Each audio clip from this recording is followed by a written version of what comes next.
essa segunda aula e vou compartilhar já a tela. E aí, vou pedir para você anotar as suas dúvidas, caso você as tenha, para que na hora das perguntas você possa, então, possamos, então, abrir para perguntas e respostas. Bem, só recapitulando, na aula passada, nós paramos aqui. Nós falamos sobre os princípios básicos, os 10 princípios que devem ser seguidos na interpretação bíblica. Vou só apenas lê-los, porque nós falamos no 6, e hoje vamos começar a partir do 7. Então, falamos do princípio da unidade escriturística, né? Que é o primeiro princípio, ou seja, olhando para a Bíblia como sendo uma única unidade, contendo uma única teologia, né? A Bíblia, ela não tem várias teologias, ela só contém uma teologia, porque ela, embora ela seja um compêndio de 66 livros, mas ela é um único volume. O segundo princípio que vimos na aula passada é deixar a Bíblia interpretar a própria Bíblia, né? Ou seja, quando eu estiver de frente a uma passagem bíblica, aonde a sua interpretação não é muito clara, eu, então, procuro uma outra passagem que fale do mesmo assunto, para que seja mais clara, que fale do mesmo assunto, para que traga luz à minha interpretação. O nome desse princípio é a Bíblia, interpretando a própria Bíblia, né? Então, o sentido mais claro e mais fácil de uma passagem pode explicar o sentido mais difícil e mais obscuro da passagem. Então, com uma boa concordância do lado, eu estou lendo o texto é obscuro, a interpretação não é muito clara, olho na concordância outros versículos e textos que falam do mesmo assunto, leio, e talvez aquele texto seja mais claro do que esse. Um terceiro princípio, falando rápido, porque já falamos na semana passada, um terceiro princípio é jamais esquecer a regra áurea da interpretação, a conhecida analogia da fé, é que você não pode interpretar um texto isolado do seu contexto, ou seja, todo texto ele está dentro de um contexto. Claro que você já ouviu aquela frase, texto sem contexto é pretexto. Então, eu preciso ler todo o contexto do texto. E quando falamos de contexto, temos dois tipos de contextos. Temos o contexto imediato, que são contextos que estão próximo do texto lido, e contexto remoto, que são contextos que estão mais distantes do texto. Um contexto pode ser um capítulo inteiro ou pode ser vários capítulos, para que eu entenda o sentido daquele texto. Então, nunca interprete a partir de um texto isolado. Leia todo o contexto para você entender qual o pensamento daquele texto, tá? Falamos também na aula passada sobre sempre ter em vista o contexto. Lê o que está antes e lê o que está depois. Tá? Então, veja que um princípio, queridos, vai fazendo eco a outro princípio. Está tudo amarradinho. Hermenêutica e exegese é isso. Amarrar tudo.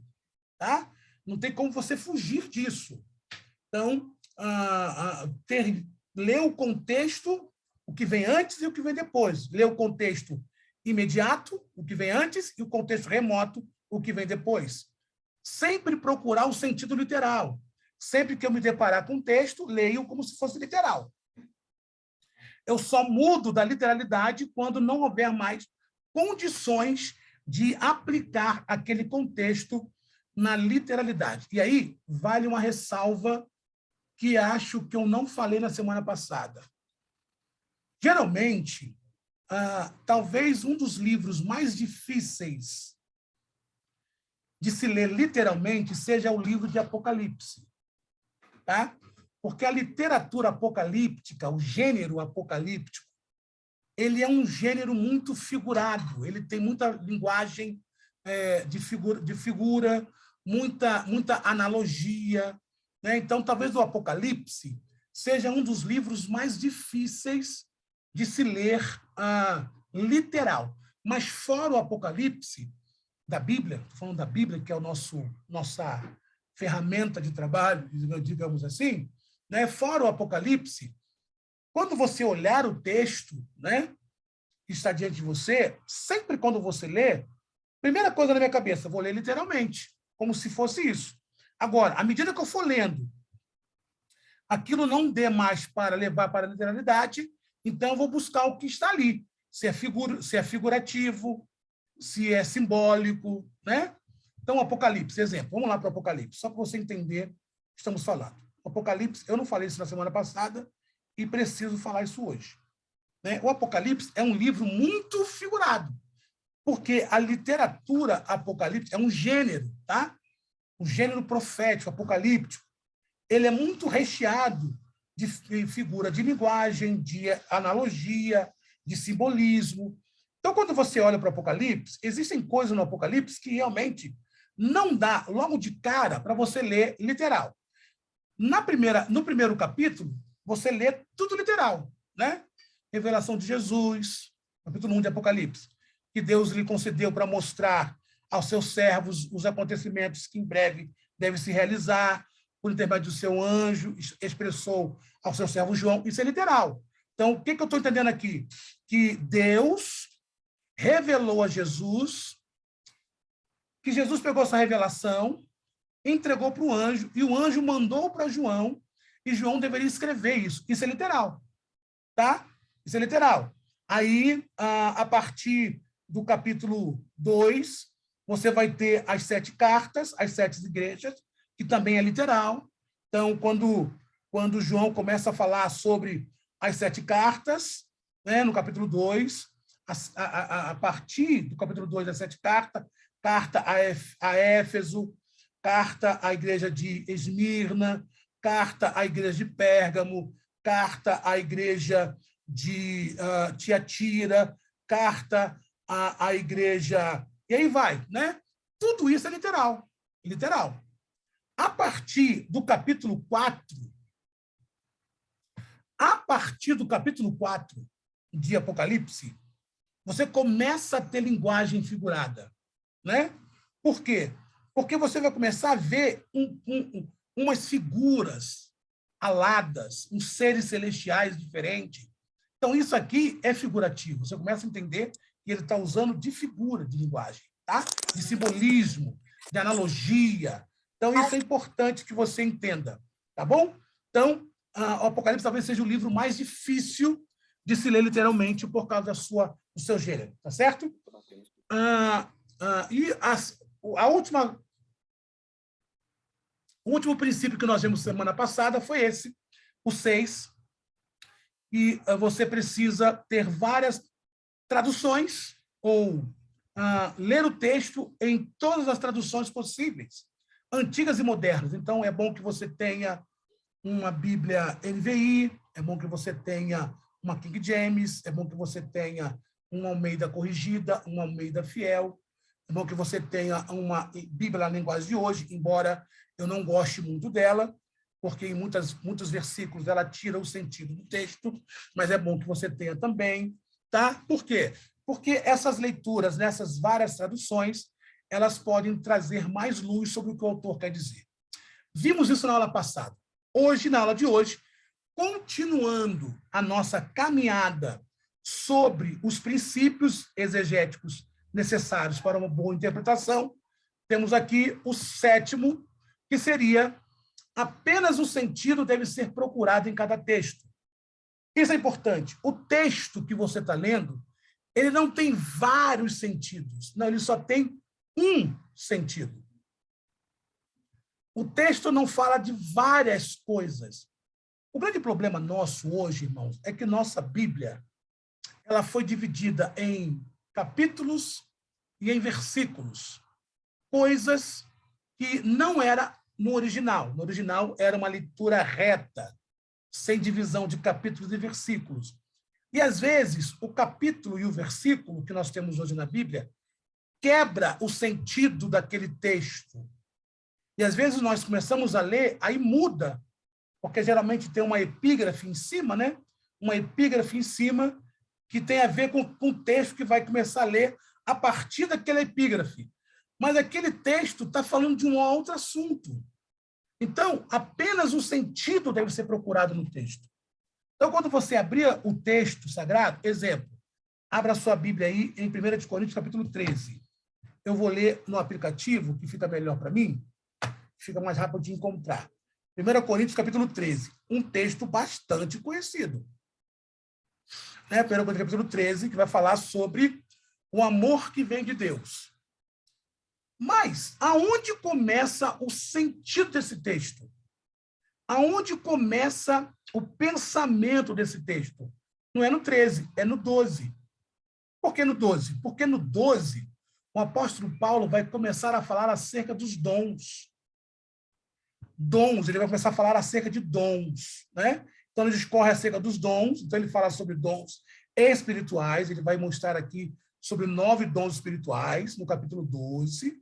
Ele vai falando sobre o dom de profecia, o dom de variedade de línguas, o dom de interpretação das línguas, ele vai falar sobre o dom de discernimento de espírito, né? O dom da palavra de conhecimento. Ele vai falar sobre 9 dons espirituais. E aí, quando chega no finalzinho do capítulo 12, olha como é que Paulo continua no mesmo sentido, embora ele vai falar de amor no capítulo 13, mas olha como continua, e ele dá deixa disso no finalzinho do capítulo 12, porque ele fala assim, no versículo 31 do capítulo 12, mas procurai com zelo os maiores dons. Ademais, ou seja, adiante, a seguir, eu vos mostrarei um caminho sobremodo excelente. Aí ele começa a falar do amor, e ele começa a falar do amor. Então, esse texto aqui, no capítulo 12, continua no capítulo 13. Ele fala sobre amor. Então, o capítulo 13, embora fale do amor, mas o assunto é o mesmo. Qual é o assunto? Dons espirituais. E não termina no capítulo 13, porque se você for para o capítulo 14, Paulo vai continuar falando sobre dons. No capítulo 12, ele apresenta os dons espirituais. No capítulo 13, ele fala que o dom do amor é maior do que os dons espirituais. No capítulo 14, Paulo vai mostrar qual o correto uso dos dons. Mas o sentido do capítulo, de todo esse capítulo, é dons. Então, isso é importante você entender. Então, apenas o sentido deve ser procurado. Ah, não, pastor, mas no capítulo 12 ele falou sobre dons espirituais.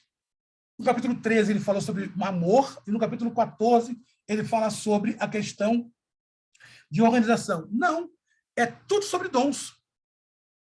Tudo sobre dons. O sentido do texto, capítulo 12, capítulo 13 e capítulo 14 de Coríntios, é tudo sobre dons espirituais. Então, você, quando olhar para o texto, você precisa procurar sempre o sentido, o único sentido que aquele texto tem, a única mensagem que aquele texto tem. Tá bom? 8º princípio, o trabalho de interpretação é um trabalho científico, querido. É um trabalho científico. Por isso, ele tem que ser feito com isenção de ânimo e desprendido de qualquer preconceito. Eu não posso fazer do texto uma exegese. Lembra que eu falei? Eu não posso colocar no texto meus pensamentos. Eu não posso colocar no texto minhas vontades. Não. Ele tem que ser isento. A minha interpretação tem que ser isenta de qualquer preconceito. Ou seja, o que é preconceito? Um conceito já pré-estabelecido. Às vezes eu vou para o texto, mas já com preconceito. Eu já vou para o texto, mas com um conceito pré-estabelecido, com as minhas axiologias. E aí isso vai dificultar e muito o meu trabalho de interpretação. Ele é um trabalho científico. Ainda que a interpretação do texto venha desconstruir algum pensamento meu, o texto tem autonomia. Tá? Então, eu não posso ir para o texto com os meus achismos. Eu não posso ir para o texto dizendo assim, eu acho que o texto diz isso. Não. Não, isso é uma exegese. Eu estou colocando no texto. E o trabalho do intérprete não é colocar no texto, é tirar do texto. Tirar o seu sentido original, para para que, a partir do sentido original, eu possa, então, fazer a minha contextualização, a minha interpretação e a minha contextualização. Tá bom? Isso e esse ponto número 8, a falta dele, né, o descuido dele, pode provocar o que nós estávamos falando agora há pouco, as heresias. As heresias, né? Porque eu vou para o texto com os meus achismos, né?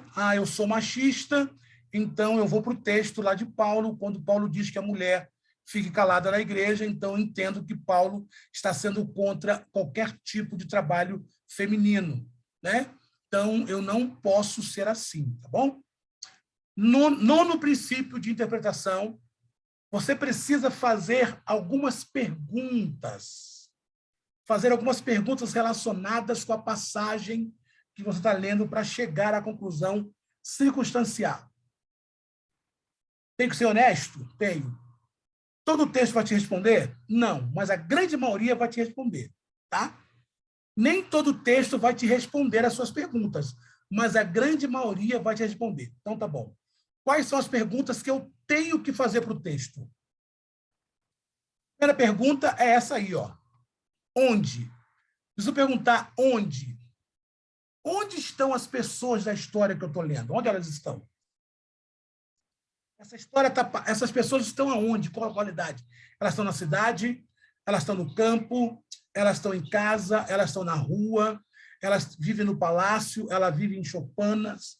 Aonde estão as pessoas da história?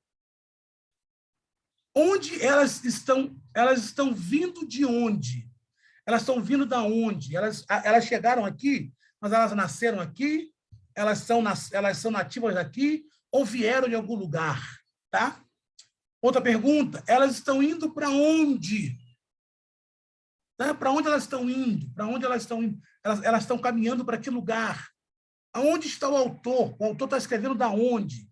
Será que ele está escrevendo do local onde está acontecendo o fato? Será que ele está escrevendo na mesma época em que o fato ocorreu? Ou ele escreveu posteriormente? E os leitores estão aonde? Estão em que lugar? Então, eu preciso fazer essas perguntas para o texto, tá? E o texto vai te respondendo. Outra pergunta é, quando? Quando aconteceu esse evento aqui? Esse evento que está sendo narrado no texto, aconteceu quando? Quando aconteceu esse evento? Quando é que Josué orou para que o sol e a lua parassem? Em qual época? Em qual reino? Quem era o rei regente? Quando aconteceu o evento? Quando eles aconteceram em relação a outros eventos relacionados com esses, né? Nós temos lá no Gênesis, tá? Temos lá no Êxodo. Então, esses dias eu vi alguém colocando sobre a questão das pragas do Egito, né? Quanto tempo elas duraram? Quanto espaço de tempo houve de uma praga a outra, né? Então, isso é pergunta. Quando aconteceram em relação aos outros eventos, né? Uma praga, foram 10, quando aconteceu de uma da outra, quanto tempo o Egito foi castigado com aquilo, né? Quando, né? Quando foi escrito isso? Em que ano? Em que tempo? Em que data? São perguntas que eu faço para o texto. E, é claro, junto com isso, junto com a minha Bíblia, eu tenho aqui meu dicionário, meu comentário bíblico, a minha concordância e as minhas Bíblias de várias traduções. Outra pergunta é, por quê? Por que está incluído aqui essa passagem? Por que está neste lugar acontecendo isso? Por que está depois ou antes do outro evento? Por que a pessoa falou assim ou não falou nada? Então, perceba que é um trabalho que demanda tempo. Por isso que nós falamos agora há pouco que o trabalho de interpretação é um trabalho científico. Demanda tempo. Tá? Então, tudo isso para quê? Para que haja uma boa interpretação. Onde, quando, por quê, o quê? Outra pergunta, o quê? O que está acontecendo aqui? Nesse fato que eu estou lendo? Né? O que está acontecendo? Qual é a situação? é uma situação política, religiosa, é uma calamidade pública, é algo que aconteceu na natureza, algo provocado pelo homem, uma ação do próprio Deus? O que está acontecendo aqui? Em qual ordem aconteceu isso? Né? Aí vamos usar novamente a questão das pragas. Qual foi a ordem das pragas? Por que aquela ordem? Por que foi assim? Sangue, depois mosco, depois animal. Por que foi assim? Por que não foi o contrário? Por que a ordem não foi o contrário? O autor está tentando comunicar o quê? Quando ele está escrevendo isso, ele quer passar o quê? Qual é a intenção dele em escrever isso? O que está errado? Por que isso aconteceu? São perguntas. E o último é daí. O daí tem a ver com que diferença faria se eu aplicasse essas verdades na minha vida. Então, o daí já é depois de toda uma interpretação correta, uma contextualização exata para uma aplicação pessoal. Tá bom? E o último princípio básico de interpretação é feita a exegese. Se o resultado obtido contrariar os princípios fundamentais da Bíblia, ele deve ser colocado de lado, rasga, e o trabalho exegético deve ser recomeçado novamente. Então, depois que eu fiz tudo isso, está com o meu texto pronto, meu sermão está pronto, meu estudo está pronto, e eu percebi que ele está contrariando os princípios da Bíblia, rasgo ele, jogo, começo de novo. Pastor, isso é possível? É. Já aconteceu com alguém? Sim, comigo. É possível. Se você fazer um trabalho exegético e chegar no final, aquele trabalho contrariar princípios bíblicos. Você pecou em algum lugar, você errou em algum lugar. Alguma coisa você fez errado. Quando você erra um princípio, ele é efeito cascata. Todos os princípios vão acompanhar aquele erro que aconteceu. Né? Então, uma vez que aconteceu isso, e eu percebi que não está de acordo com os princípios bíblicos, eu jogo fora e começo de novo.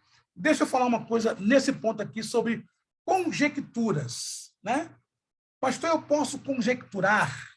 Pode, desde que a sua conjectura não venha ferir o princípio do Evangelho. Tá? A conjectura é conjectura é um princípio hermenêutico, assim como a ilustração. Tá? O que é conjectura? Deixa eu ler para você aqui. É ato ou efeito de inferir.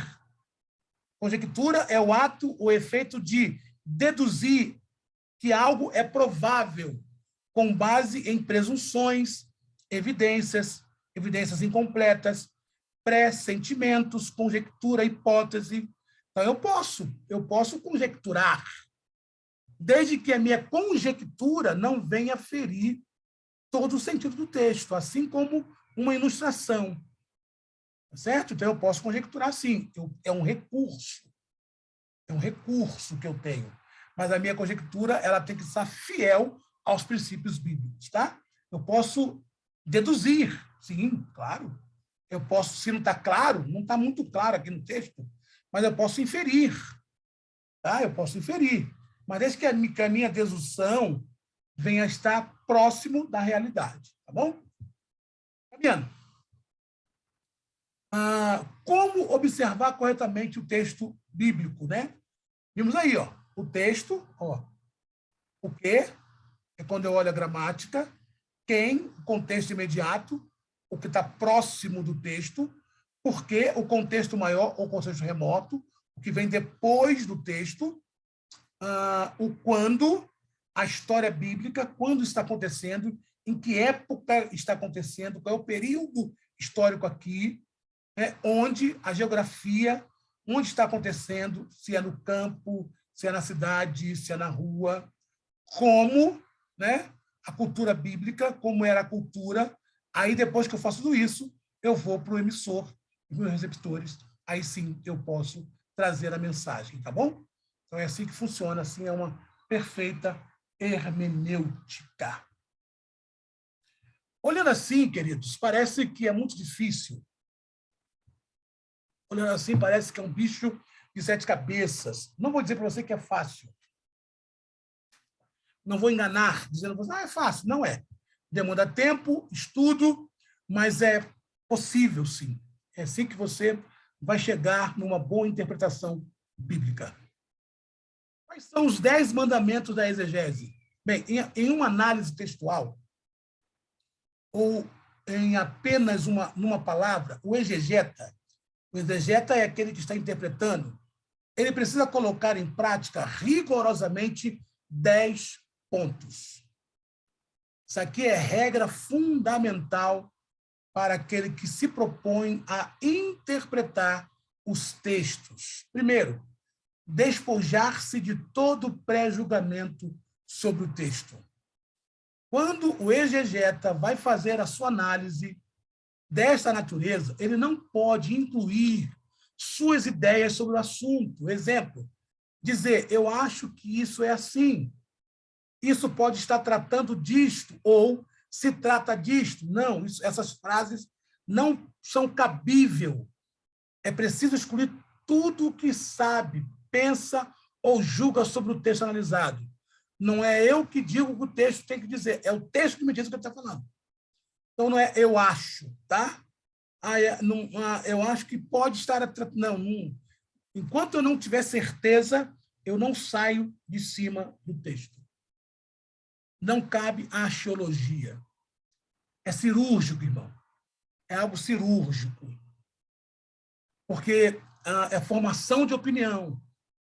É condução de vidas. É algo cirúrgico, tá? Então, eu não posso achar, deduzir errado. Segundo mandamento, entender a distância temporal e estar ciente da data. Compreender a enorme distância temporal entre você e o texto, entre a escrita e o tempo atual, e, em seguida, é preciso saber a data aproximada da escrita para poder pesquisar a história. Então, vou lá, eu quero falar sobre a reconstrução dos muros de Jerusalém. Então, eu tenho que saber o tempo. Quando foi que o rei Artaxerxes deu a Neemias a ordem de reconstruir o templo de Jerusalém? Eu tenho que saber qual é a data, porque eu tenho que entender que a deportação de Israel novamente para Jerusalém no final do cativeiro babilônico aconteceu em 3 etapas. Quando os medos e os persas destruíram o Império Babilônico, os medos e os persas permitiram que Israel voltasse para Jerusalém. Isso aconteceu em 3 etapas. Em 3 etapas. Então, eu preciso saber em qual tempo. Eu quero falar sobre a reconstrução dos muros de Jerusalém. Então, eu tenho que saber se Neemias veio na primeira etapa, se Neemias veio na segunda etapa, se Neemias veio na terceira etapa. Tá? Por quê? Porque a deportação aconteceu em 3 estágios. Quando Babilônia cai pelo Império Medo-Persa, com a liderança do Medo-Persa, os judeus voltam para Jerusalém. Tá? Então, eu tenho que saber qual é a data. Eu quero pregar sobre Neemias, sobre a reconstrução. Então, eu tenho que saber a data. Qual foi a data? Então, eu preciso saber qual é o retorno. O retorno aconteceu em 3 estágios. Primeiro, em 516 a.C., foi o primeiro retorno, sob a direção de Zorobabel. Então, os medos e persas permitem que venha a primeira leva dos judeus para Jerusalém. Mas não para reconstruir o templo, não para reconstruir os muros, para reconstruir o templo, sob a liderança de Zorobabel, 516. Vai acontecer um segundo retorno, em 457 a.C., dessa vez sob a liderança de Esdras. E Esdras vem com a finalidade de instruir o povo na palavra de Deus. Somente em 444, no terceiro retorno, é que Artaxerxes libera Neemias para vir para reconstruir os muros de Jerusalém. Então, eu preciso saber aonde aquela história, em qual tempo aquela história está passando, para que eu possa, então, trazer a informação correta, tá? Então, eu dei o exemplo aqui da reconstrução dos muros. Eu quero falar sobre a reconstrução do muro de Jerusalém. Tá. Então, primeiro eu tenho que saber a história. Quando é que Neemias... Agora, percebe, irmão, Neemias está lá na frente, né? Lá na frente. Mas perceba, a história de Neemias acontece depois do cativeiro babilônico. E aonde você tem o cativeiro babilônico? Em Daniel. Em Daniel. Então, eu preciso saber da história.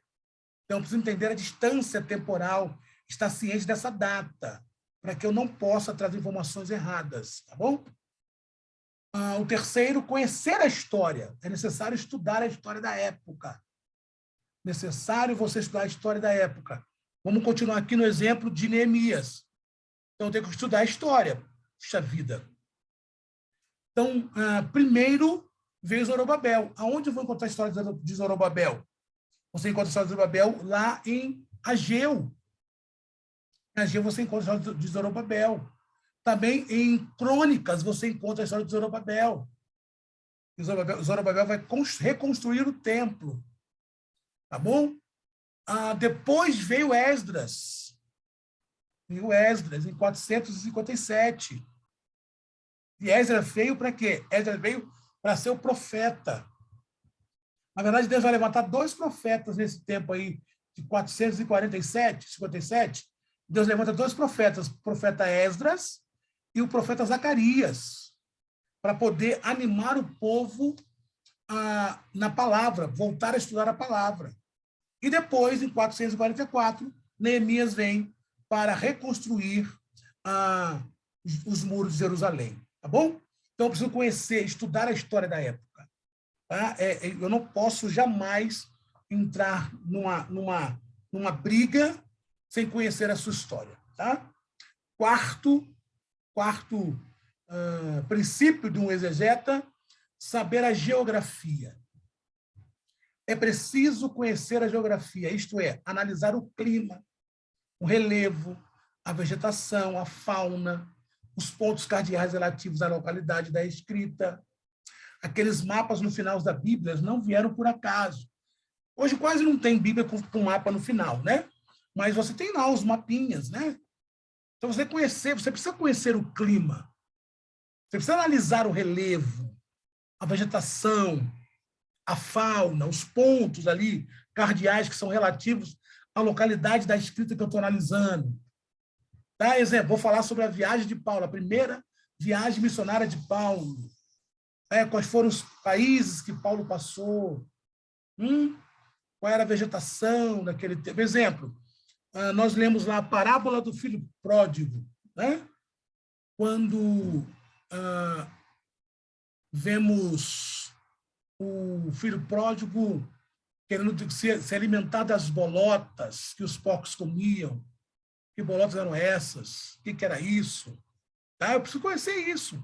Ou então, a Bíblia fala que João Batista comia gafanhoto e mel silvestre. Será que era gafanhoto mesmo? Será que não era? Então, eu preciso ter ciência disso, tá? Para que eu possa, então, trazer uma boa interpretação. São mistérios, irmão, mistérios que a Bíblia contém, aonde os autores não nos trouxeram uma explicação clara, mas temos aí escritos que nos auxiliam a trabalhar esses pontos que aparentemente escuro. Exemplo, nós vemos a questão dos montes de Sião, né? Eu vejo muitas pessoas falarem sobre monte de Sião, mas na verdade são montes, porque Sião é uma cordilheira, né? Uma cordilheira de montes. É igual Montes Moriá, é uma cordilheira de montes, né? Então, eu preciso conhecer a geografia, né? A sarça ardente.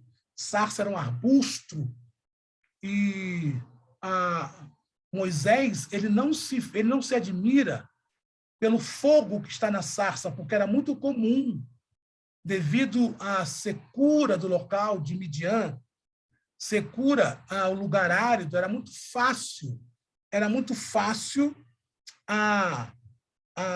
as pessoas ali, as sarças ali que pegarem fogo. Era muito fácil. Então, o Moisés não se admira em ver a sarça pegar fogo. A admiração de Moisés era, ela está pegando fogo, mas não está se consumindo como as demais. Como as demais, tá certo? Então, eu preciso conhecer a geografia. Tá bom? Preciso conhecer a geografia. Quinto princípio de uma exegeta. Compreender, isso aqui é fundamental.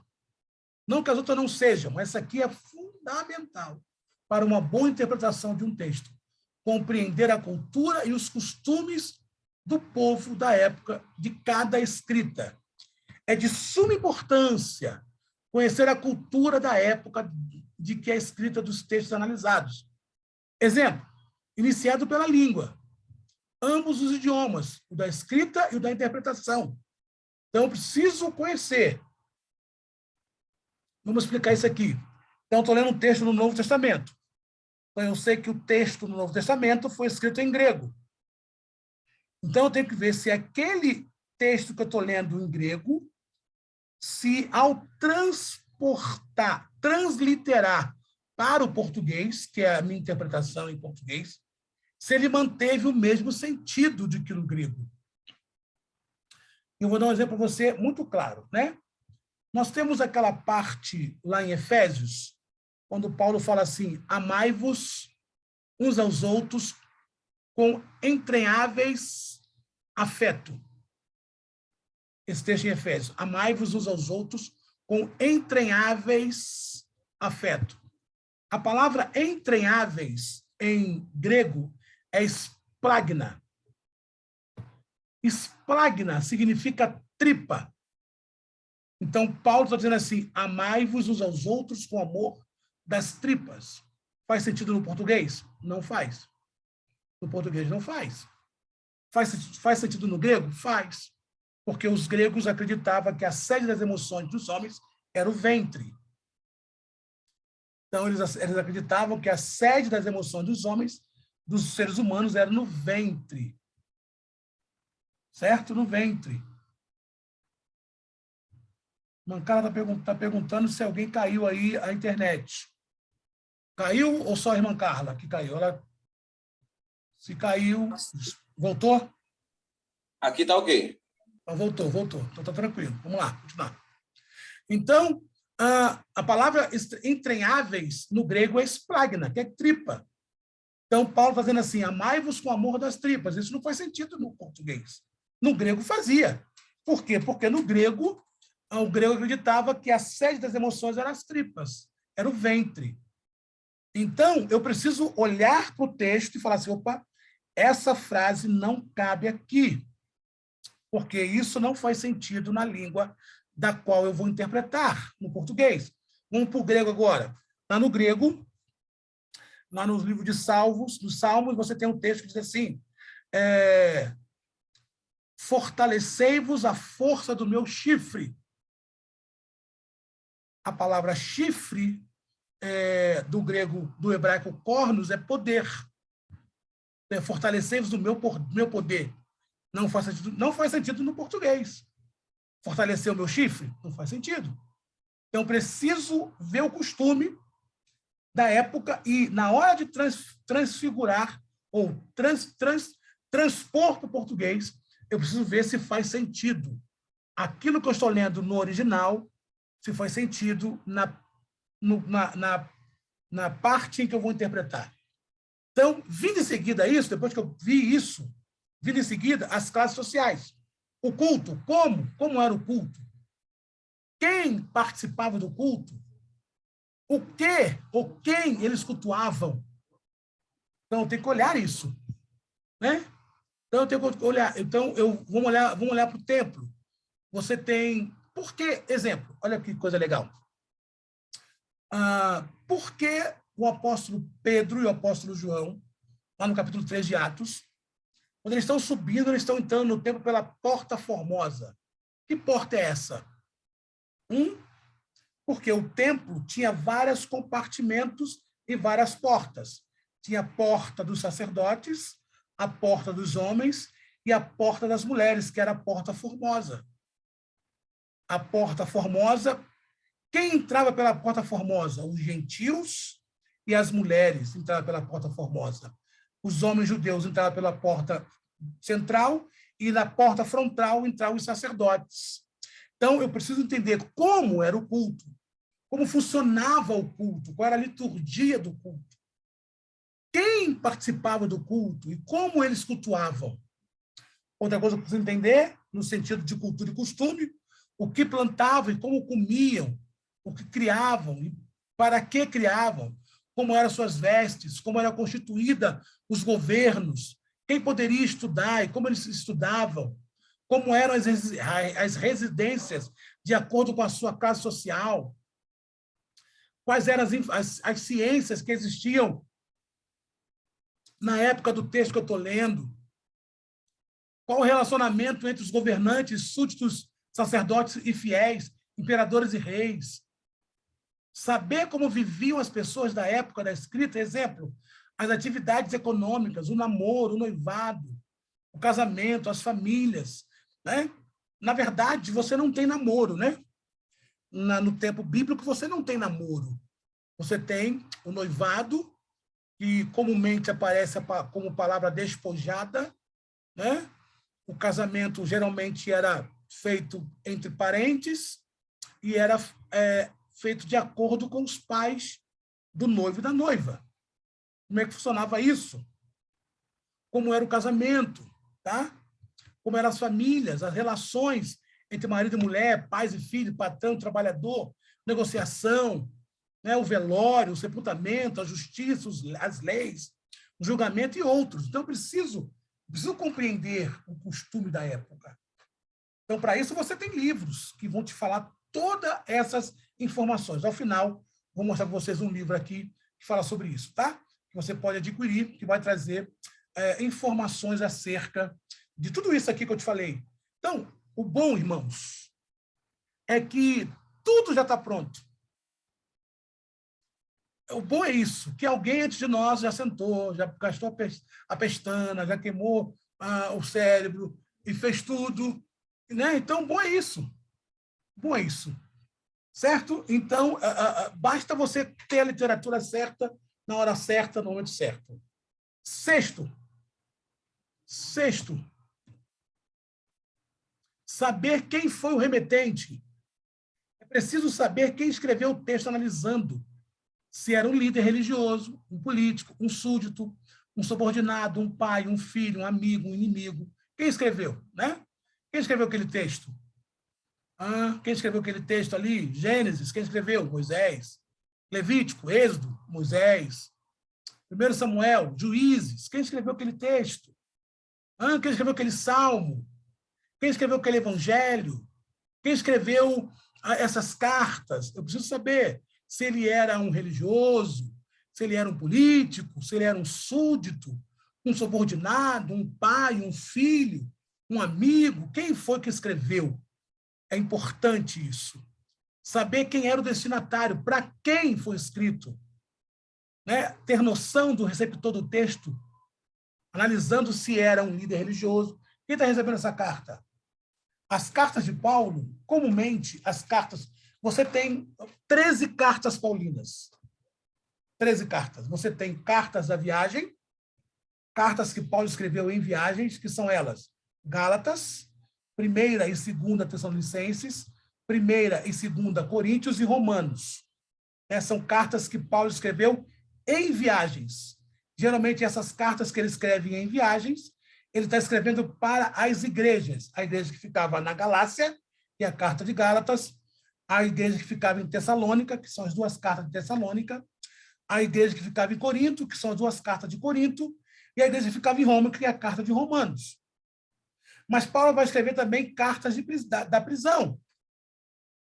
Né? Paulo vai escrever também a carta da prisão, que é Filipenses, Colossenses, Efésios e Filemão. Cartas que Paulo escreve estando preso.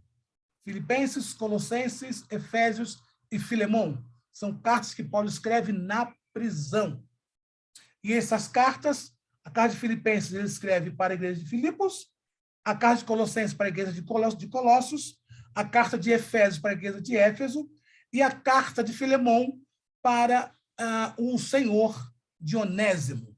Né? Filemão é um senhor, dono de escravo, que em algumas andanças de Paulo, Paulo converte Filemão. Em um momento, um escravo de Filemão, chamado Onésimo, é preso na mesma prisão de Paulo. Paulo não perde tempo, evangeliza Filemão, Filemão se converte, então Paulo vai escrever essa carta a Filemão, pedindo para que Filemão receba Onésimo não mais como escravo, mas agora como um servo do Senhor. E você tem as cartas pastorais de Paulo, que é a primeira e segunda carta de Timóteo e a carta a Tito, que são cartas que Paulo escreve a pastores. Então, isso é importante.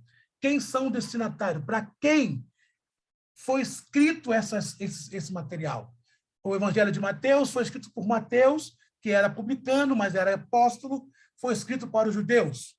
O Evangelho de Marcos, Marcos não era discípulo, mas sim amigo íntimo de Pedro, escreve o seu evangelho para os romanos. Lucas, que também não era discípulo, mas amigo íntimo e médico de Paulo, escreve o seu evangelho para os gregos na pessoa de Teófilo. E João, que era apóstolo, escreve o seu evangelho para a igreja. Então, é importante que você entenda a quem está sendo escrito cada livro, porque isso vai te ajudar na sua interpretação, tá bom? Oitava regrinha de um exegeta é conhecer a causa. É de suma importância conhecer a causa, saber o que estava acontecendo, qual foi e por que foi preciso escrever. Por que Paulo escreveu a carta aos Coríntios? Por que João escreveu o Evangelho de João? Por que Isaías escreveu o seu Evangelho? É importante que você conheça o motivo. Como eu falei na aula passada e vou repetir hoje, todo texto tem um evento. Na verdade, só existe o texto porque houve um acontecido. Só houve uma revelação porque houve um fato. E, através do fato, foi necessário registrar aquele fato. Então, é importante que você conheça a causa que motivou aquele texto nascer. Ter ciência da pretensão do remetente. É necessário que você saiba o que o remetente, o escritor, pretendia quando ele estava escrevendo o seu texto, qual era o conselho que ele está mandando, qual é a mensagem que ele está deixando. E, por último, o último princípio, entender a reivindicação ou a necessidade do destinatário. É imprescindível estar ciente do que almejava ou necessitava o destinatário. Normalmente, um texto é escrito para corrigir alguma falha ou orientar para alguma coisa. Então, é necessário que você entenda qual era a necessidade daquele texto, por que aquele texto foi escrito, ou para corrigir ou para orientar em alguma coisa. Certo? Seguindo a nossa aula, já terminando daqui a pouco, leituras bíblicas. Há 10 tipos de leituras bíblicas. Vejam, como se faz uma boa pesquisa exegética bíblica? Bem, o exegeta ele precisa ter em seu poder, no mínimo, 10 fontes de pesquisa. Isso é o material que você precisa ter. Isso aqui é imprescindível. Bíblia Sagrada, várias versões dela, dicionários bíblicos, são necessárias algumas versões desses dicionários, tá? Dicionário em geral, são imprescindíveis algumas versões do dicionário, no português mesmo, porque você não vai saber tudo, né? Exemplo, você não sabe o que é esse cabelo dos seus pés. O que é esse cabelo? Né? Então, eu vou lá no dicionário português, e vou ler o que é esse cabelo. Vou descobrir, então, que esse cabelo é um banquinho, onde se coloca os pés para repousar. Isso é esse cabelo, tá? Então, é imprescindível que você tenha dicionários. Você precisa também ter enciclopédias bíblicas. São necessárias mais de uma versão, enciclopédias, tá? Bíblica. Também enciclopédia em geral. Livro de história, bíblica e secular, ou seja, você pode... Um bom livro de história secular, História dos Hebreus, de Flávio Joséfo, Catatumbas de Roma, de Eusébio de Cesareia, Outro livro de Flávio Josefo, não muito conhecido entre nós, escrito em 3 capítulos, História das Guerras. Tá? Tudo tem relação com a Bíblia. Tudo tem relação com a história bíblica. Então, que você conheça esses livros. Tá? Livro de geografias, mapas, internets e livros evangélicos. Reputo aqui uma pausa para a internet. Tome cuidado com os sites que você está pesquisando, tá? Ao pesquisar um site, veja a fonte, tá? Veja a fonte, veja se é digno de aceitação, tá bom? A internet pode ter tudo, tá? 10 passos para uma boa exegese, já caminhando para o final.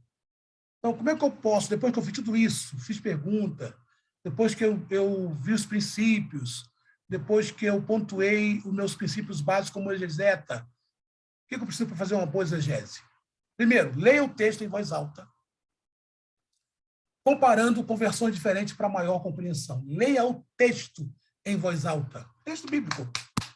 Leia em voz alta, porque quanto mais eu falo, eu ouço. O que está mais próximo do meu processo mental é aquilo que eu ouço. O que eu ouço vai diretamente para o meu cérebro, tá? Então, leia o texto em voz alta, comparando aquele texto em diferentes versões. Reproduza o texto com as suas próprias palavras. Fale sozinho. Tenta parafrasear o texto, tá? Observe o texto imediato e remoto. Isso aqui é lei, irmão. Você vai ver isso em todo estudo de exegese. Lê o texto imediato, que está próximo, e remoto, que está depois do texto. Verifique a linguagem do texto, se é história, se é milagre, se é ensino, se é parábola, se é profecia, qual é o gênero daquele texto que você está lendo. Pesquise o significado exato das principais palavras, tá? Pesquise naqueles materiais que eu acabei de mostrar agora, na enciclopédia, no dicionário, tá bom? Pesquise.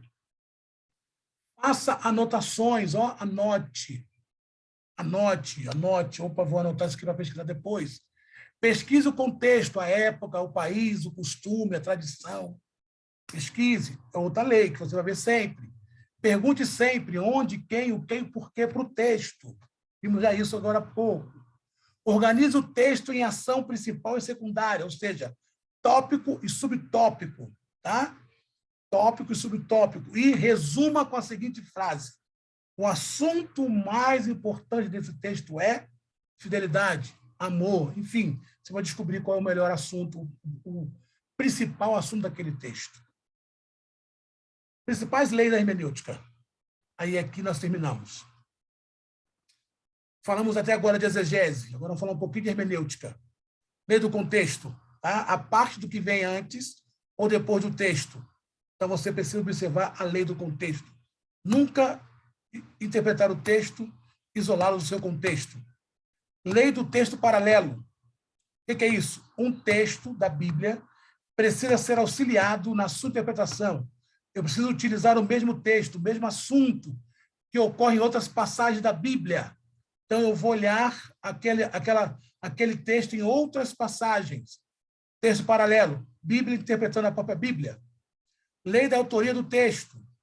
Tá? Os diferentes autores da Bíblia viveram em tempos, em culturas, situação social. Então, eu preciso saber qual é a cosmovisão daquele autor, porque ele viu daquela forma, porque ele falou daquele jeito, porque ele agiu daquela forma. Tá? Então, eu preciso ver a leitura que ele fez daquele texto. Lei da interpretação. A interpretação do texto é aquilo que a passagem quer dizer no tempo, no espaço e nas circunstâncias que foram escritas. O literalismo busca o que o texto quer dizer. O simbolismo busca o que a figura quer dizer. Então, eu preciso interpretar o texto no tempo em que ele foi escrito. Tá? É o chamado visão do autor. Eu preciso ler o texto nesse tempo. E depois que eu compreender a visão do autor no tempo em que ele foi lido, eu faço a minha interpretação. Lei da aplicação do texto. Um mesmo texto pode ser aplicado a pessoa ou clãs, vivendo em épocas ou situações geográficas diferentes. Um mesmo texto, ele pode servir para para o temporal ou atemporal, tá? Chamamos isso de duplicidade profética. O que é duplicidade profética? É quando um texto fala para um tempo, mas também fala para tempos futuros. Tá? Então, você precisa ler isso, também entender isso, tá? E aqui eu deixo algumas indicações biográficas que podem te auxiliar no seu trabalho exegético, tá bom, queridos? Você tem aí excelente material, que foram materiais da onde eu tirei esse nosso slide. E você pode, então, fazer aí excelentes obras exegéticas que vão te auxiliar a trabalhar no seu trabalho de exegese. Vou interromper o compartilhamento e perguntar se alguém tem alguma dúvida.